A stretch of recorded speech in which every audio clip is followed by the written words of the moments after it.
దేవకి గారు, వేలం పాట మొదలు పెట్టాలి. దయచేసి కూర్చోండి.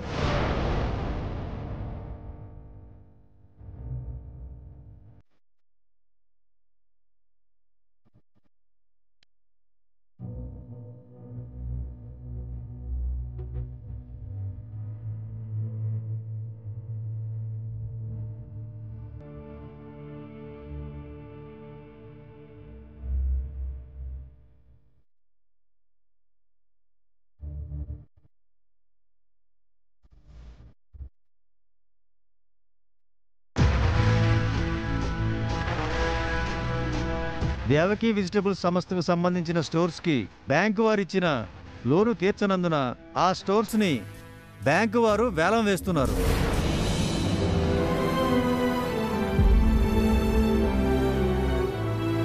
ఆ స్టోర్స్ అన్నిటికీ కలిపి బ్యాంకు వారి పాట 6,50,00,000.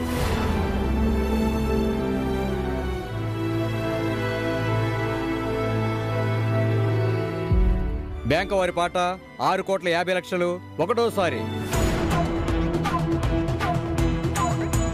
బ్యాంకు వారి పాట 6,50,00,000 రెండోసారి. 7 కోట్లు.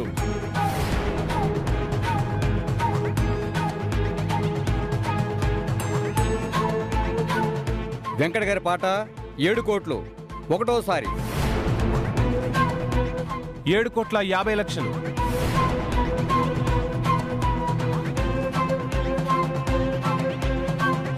చందు గారి పాట 7.5 కోటి ఒకటోసారి. 8,50,00,000. 10 కోట్లు.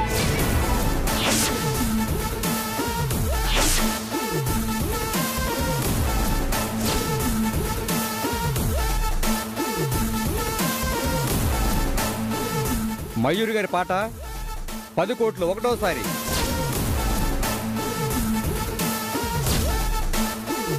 10 కోట్లు రెండోసారి.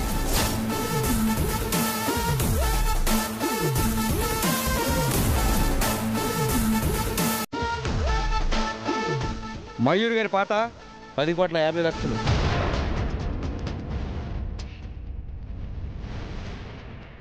10,50,00,000. 11 కోట్లు.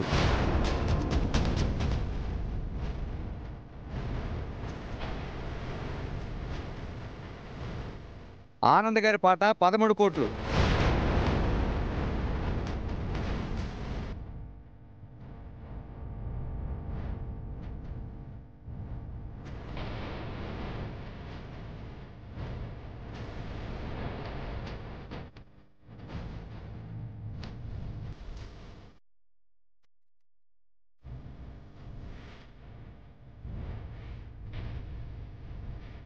15 కోట్లు.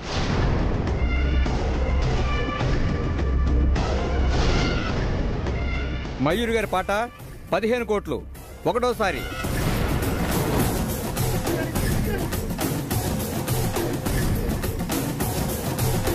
15 కోట్లు రెండోసారి. ఎస్, ఆ స్టోర్స్ నావే. ఇంకెవరు వాడతారు అంతకు మించి? కార్లు స్వీట్స్ ఉన్నాయి, తెస్తాను. ఆపండి.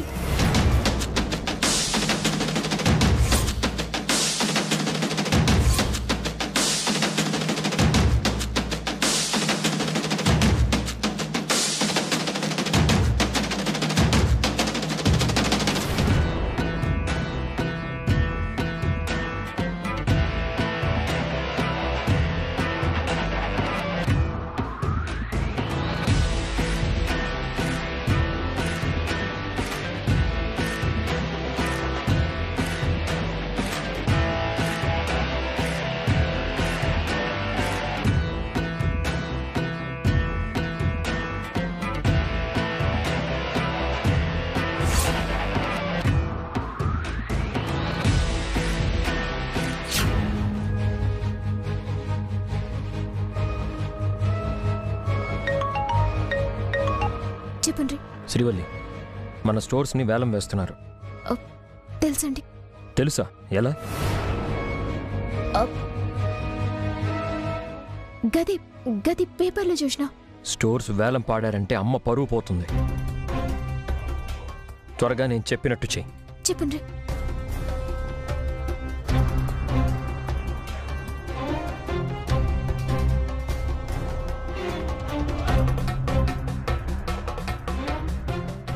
చెప్పింది అర్థమైందా? అట్నే అండి.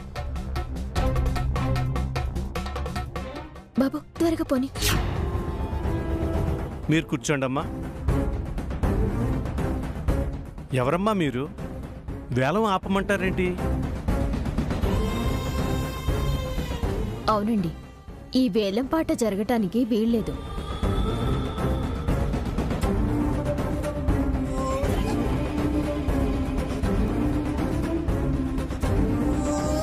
అది చెప్పడానికి నువ్వెవరు?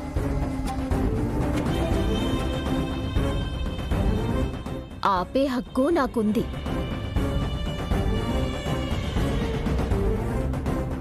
బ్యాంకు వేలం వేయాలని డిసైడ్ అయ్యాక ఎవరు ఆపడానికి హక్కు లేదు. నా స్టోర్స్ ని మీరెలా వేలం వేస్తారు? మీ స్టోర్సా? అవి దేవకి గారి కదా. నా దగ్గర అప్పు తీసుకోకముందు అవి దేవకి గారివే. నా దగ్గర అప్పు తీసుకుంటూ అప్పు తీర్చని పక్షంలో ఆ షాప్లో మీవే అని రాసిచ్చిన పేపర్స్ ఇవిగో.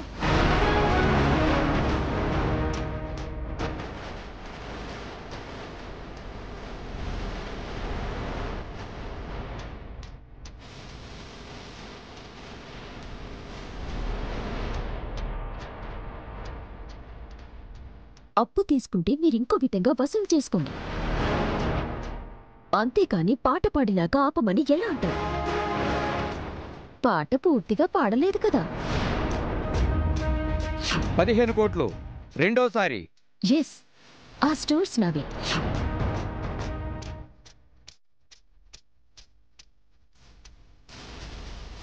ఇప్పుడొచ్చి అప్పున్నారంటే ఎలాగండి? ఆ మాట నేనడగాలి. మీరు వేలం వెయ్యాలి అనుకున్నప్పుడు ఇంకెవరికైనా తాకట్టు పెట్టారా లేదా అని చూసి అప్పుడు కదా వేలం వెయ్యాలి. మా ఎంక్వైరీలో మీ దగ్గర అప్పు తీసుకున్నట్టు తెలియలేదే. మరి ఆ పేపర్స్ ఏంటి? ఈవిడ గారు అప్పు ఇవ్వాలంట, ఆవిడ గారు వసూలు చేసుకుంటుంది. దానికి పాటెందుకు ఆపారు మీరు? పాట పూర్తి చేయండి సార్. అప్పుడు అందరూ కోర్టుకు రావాల్సి ఉంటుంది.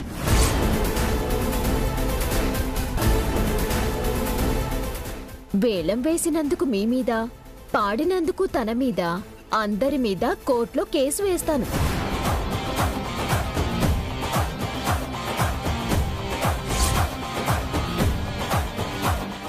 సరే, ఆ స్టోర్స్ కాకపోతే మిగతావన్నాయి కదా, వాటిని వేలం వేయండి.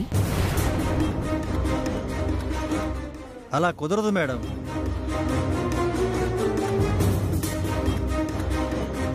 మేము లోన్ ఇచ్చింది ఈ స్టోర్స్ మీదే. నేను అప్పిచ్చింది ఈ స్టోర్స్ మీదే. దేవకి గారు, ఏంటండి ఇది? మీరు మాకు విషయం చెప్పలేదు కదా. ఏమండి మీరు? దేవకి గారు, మనం మాట్లాడుకోవాల్సినవి చాలా ఉన్నాయి. ముందు వీళ్ళని ఇక్కడి నుంచి పంపించేయండి. ఆఫీసర్ గారు, నేనొచ్చి మీ మేనేజర్ గారితో మాట్లాడతాను. ఫార్మాలిటీస్ ప్రకారమే మీకు ఇవ్వాల్సిన డబ్బులు ఇచ్చేస్తాను. వేలం పాట ఆపండి. కుదరదని చెప్పారు కదా. కుదరదు అంటే నేను కోర్టుకి పోతాను. సరిగ్గా ఎంక్వైరీ చేయకుండా వేలం పాట పెట్టినందుకు వాళ్ళ ఉద్యోగాలు పోతాయి.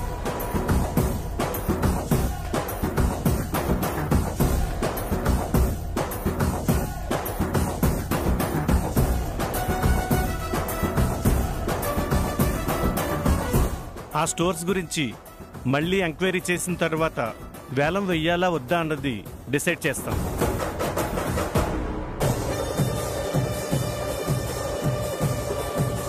ఈ రోజుకి వేలంపాట నిలిపివేయడమైనది.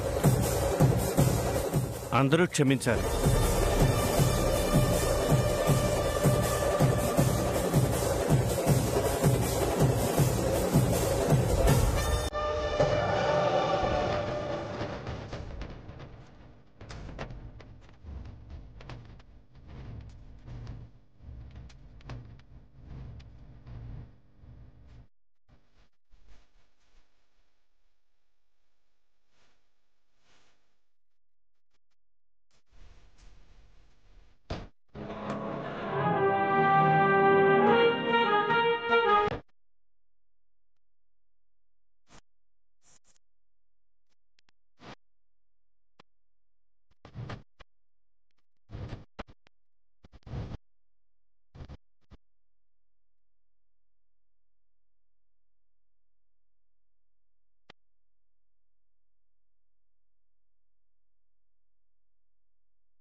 ఏయ్, ఎవరు నువ్వు?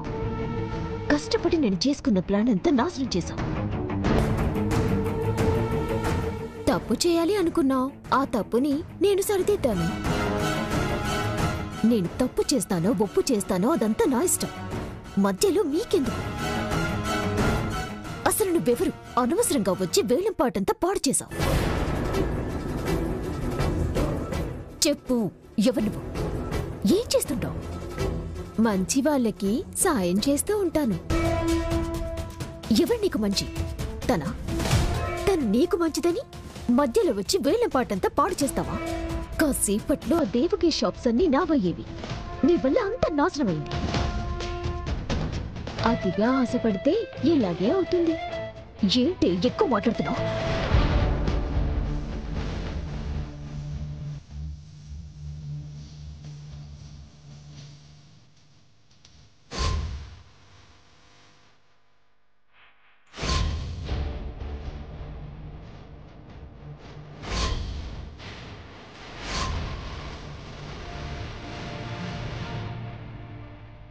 పెద్ద చిన్న తేడా లేదా? ఆవిడ మీద చేయెత్తుతున్నా. నాకు అడ్డొస్తే పెద్ద చిన్న అని తేడా చూడు. అవకాశం వచ్చింది కదా అని నా స్టోర్స్ ని సొంతం చేసుకోవాలని చూశావు. కానీ నేను చెప్పాను కదా, కష్టాలనిచ్చినా సంతోషాలనిచ్చినా దేవుడే ఇస్తాడు అని. తనిచ్చిన వాటిని మళ్ళీ ఎప్పుడు వెనక్కి తీసుకోవాలో ఆయనకి బాగా తెలుసు. అందుకే ఆయనిచ్చిన కష్టాల్ని ఆయనే తీసేసుకున్నాడు ఈవిడ రూపంలో.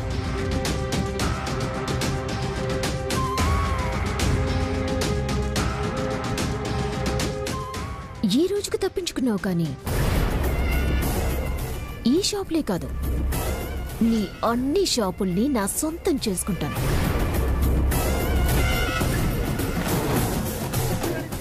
ఆ రోజు త్వరలోనే వస్తుంది.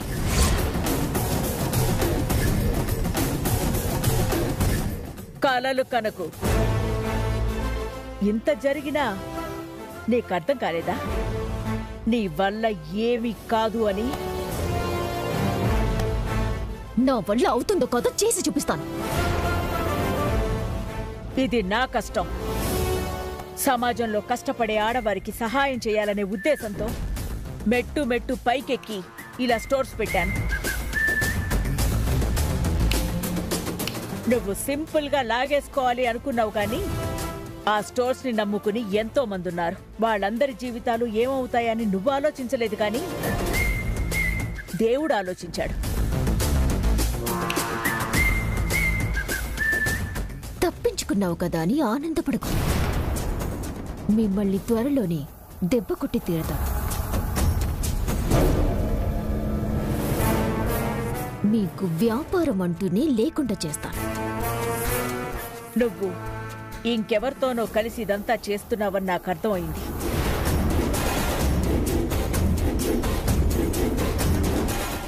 నోటీసులు నాకు అందకుండా చేసి బ్యాంకు వాళ్ళు వేలం వేసే వరకు తీసుకొచ్చారు. దీని వెనక ఎవరున్నారు అనేది నేను బయటికి తీస్తాను.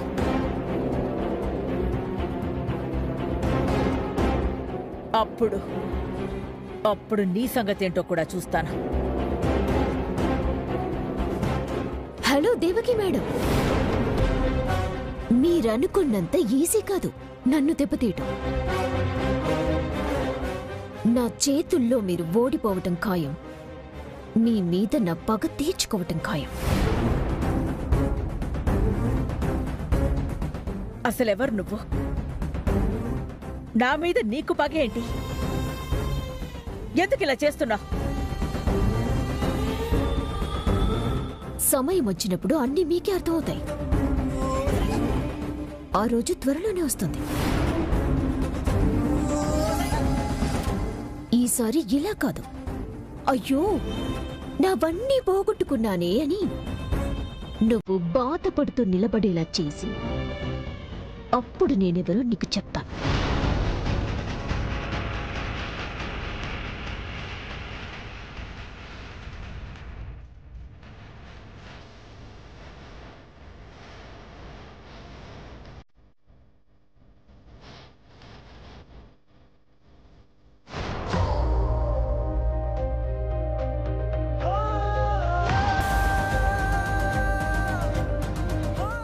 మీరెవరో నాకు తెలియదు, కానీ నలుగురిలో నా పరువు కాపాడారు ఈరోజు. మీ మంచితనమే మిమ్మల్ని కాపాడింది మేడం. అసలు మీరెవరు? నేను మీ దగ్గర అప్పు చేయడం ఏంటి? ఇలా మధ్యలో వచ్చి ఈ వేలంపాట ఎందుకు ఆపారు? మీ వల్ల ఎన్ని కుటుంబాలు బాగుపడ్డాయనేది నాకు బాగా తెలుసు. మీ షాపుల్ని వేలం వేస్తున్నారని తెలియగానే ఏం చేయాలో నాకు కూడా అర్థం కాలేదు.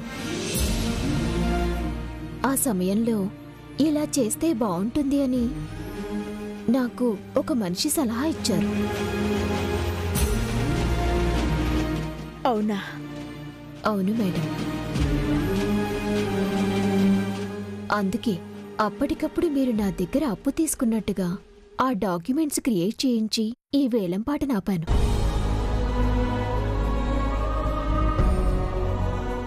మరి నా సిగ్నేచర్స్? మీరు ఒకరి దగ్గర అప్పు చేశారనగానే ఇంకెవరి దగ్గర మాటలుండవని నాకు తెలుసు. అందుకే ఏదో సంతకం పెట్టేశాను.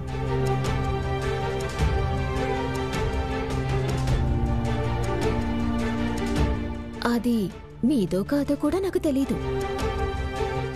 ఆ సమయంలో నేను ఆలోచించింది ఎలాగైనా ఈ వేలంపాట ఆపాలని. నేనెవరో తెలియకపోయినా ఒక్క అబద్ధంతో ఈ వేలంపాట ఆపారు. సారీ మేడం, మీ పర్మిషన్ లేకుండా మీరు నా దగ్గర అప్పు తీసుకున్నట్టుగా మీ సంతకాలు నేను ఫోర్జరీ చేశాను. అయ్యో, అది తప్పే కావచ్చు, కానీ ఒక మంచి పని చేయడానికి కూడా తప్పు కాదు అని భగవద్గీతలో శ్రీకృష్ణుడు కూడా చెప్పాడు.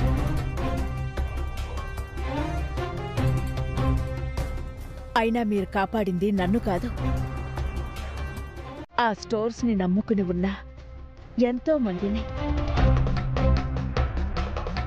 మీరు నాకు చాలా పెద్ద సహాయం చేశారమ్మా.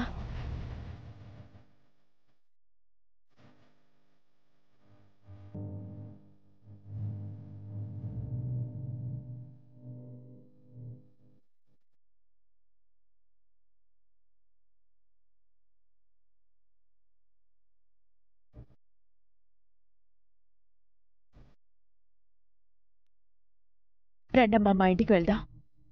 సహాయం చేసిన మీరు మా ఇంటికి వస్తే బాగుంటుంది. లేదు మేడం, ఈసారి వీలు చూసుకొని వస్తాను. 10 మందిలో మీ పరువు పోకుండా కాపాడాను. అదే నాకు చాలా సంతోషంగా ఉంది. నా కంపెనీలో పనిచేసే వాళ్ళే నన్ను మోసం చేశారు. ఎక్కడో ఏదో పొరపాటు జరిగింది, అదేంటో తెలుసుకుంటాను. మళ్ళీ 10 మందిలో ఇలా పరువు పోయే పరిస్థితి, నన్ను నమ్ముకున్న వాళ్ళు రోడ్డున పడే దుస్థితికి మాత్రం తీసుకురాను.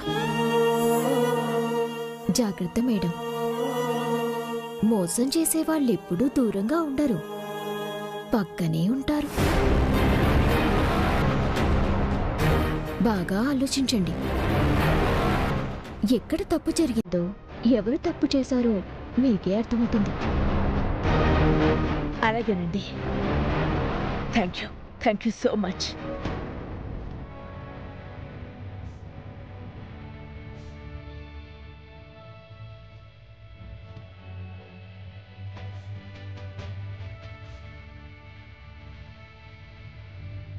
సరే మేడం, నాకు పనుంది, నేను మళ్ళీ కలుస్తాను.